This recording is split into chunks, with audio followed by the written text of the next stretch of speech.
खबर सुजानगढ़ से है। 27 किलोमीटर की दूरी पर स्थित चूरू जिले के सबसे बड़े धार्मिक सालासर बालाजी धाम की हम बात कर रहे हैं। मंदिर में पूजा करने वाले पुजारी श्री राम बताते हैं कि वे ज्यादातर भजनों की रसगंगा पाने के लिए बार बार बाहर जाते हैं। वहां जाकर बालाजी महाराज का आशीर्वाद देते हैं, जिनको लोग अपने पर्सनल इन्विटेशन में बुलाते हैं।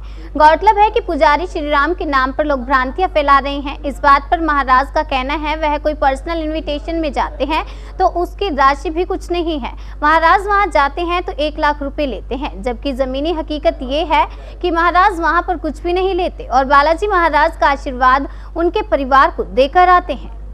जय श्री बालाजी महाराज की। सर्वप्रथम सुबह हम लोग स्नान वगैरह करके श्री बालाजी महाराज कैंपस में एक कुआं बना हुआ है, उसमें से पानी निकाल के लाते हैं। जो जल जो होता है कुएं का, उसी से श्री बालाजी महाराज को स्नान करवाते हैं और गर्भगृह की जो सफाई है वो उसी जल से होती है। स्नान करवाने के बाद बालाजी महाराज को तिलक वगैरह लगाया जाता है। उसके बाद में श्री बालाजी महाराज की आरती होती है, भोग लगता है, धूपिया होता है। उसके अलावा दोपहर को श्री बालाजी महाराज को राजभोग का प्रसाद लगता है। उसके बाद शाम को एक संध्या आरती होती है। उसके बाद में बाल भोग प्रसाद लगता है। उसके बाद में शयन आरती होती है। उसके बाद पट बंद कर दिए जाते हैं। ये बालाजी मंदिर की पूजा का प्रावधान है। अभी दर्शनों की व्यवस्था इस प्रकार है कि कोई सालासर अगर श्री बालाजी महाराज के दर्शन करने आना चाहता है तो उसको अपनी कोरोना की नेगेटिव रिपोर्ट लेके आनी पड़ेगी और रजिस्ट्रेशन श्री बालाजी महाराज के दर्शनों के लिए करके आना पड़ेगा। सालासर बालाजी टोकन के नाम से एप्लीकेशन है, वहां वो अपना रजिस्ट्रेशन करे और फिर सालासर पधारे। कोई भक्त या कोई मंडल के कीर्तन वगैरह होते रहते हैं, कई जगह निमंत्रण रहता है और मैं बहुत जगह जाता हूँ।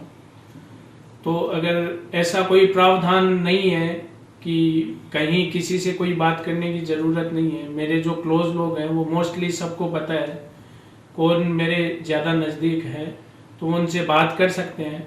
उसके अलावा ऐसा कुछ नहीं है कि मुझे कुछ देना करना है, ये सब झूठी बातें हैं। 1-2 जगह सुनने को भी मिला था कि महाराज जी इतना सब कुछ ऐसा कुछ लेते हैं, तो ऐसा कुछ नहीं है। कोई रिक्वायरमेंट नहीं है, मैं किसी से कुछ नहीं मांगता। कोई अगर भाव से प्यार से इनवाइट करता है और अगर मेरे पास समय होता है तो मैं ज़रूर वहाँ जाता हूँ। पैसे से रिलेटेड 1% भी कोई बात नहीं है।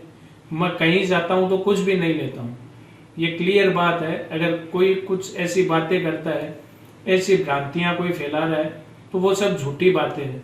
कोई प्यार से बुलाता है, मैं वहाँ जाता हूँ। 1% भी पैसे की कहीं कोई बात नहीं है। और मैं वहाँ जाता हूँ तो मन में इतना ही रहता है जहाँ जाएं और श्री बालाजी महाराज के जो भक्त हैं उनको आशीर्वाद दे के आएँ। ये नहीं रहता है कि कुछ वहाँ से लेके आएँ। बस बालाजी महाराज से यही प्रार्थना है सभी भक्तों के लिए, वो सदैव सब पे कृपा बनाए रखें और उनके उत्सव, उनके प्रोग्राम, उनके कीर्तन ऐसे ही होते रहें। श्री बालाजी महाराज सब पे कृपा बनाए रखें।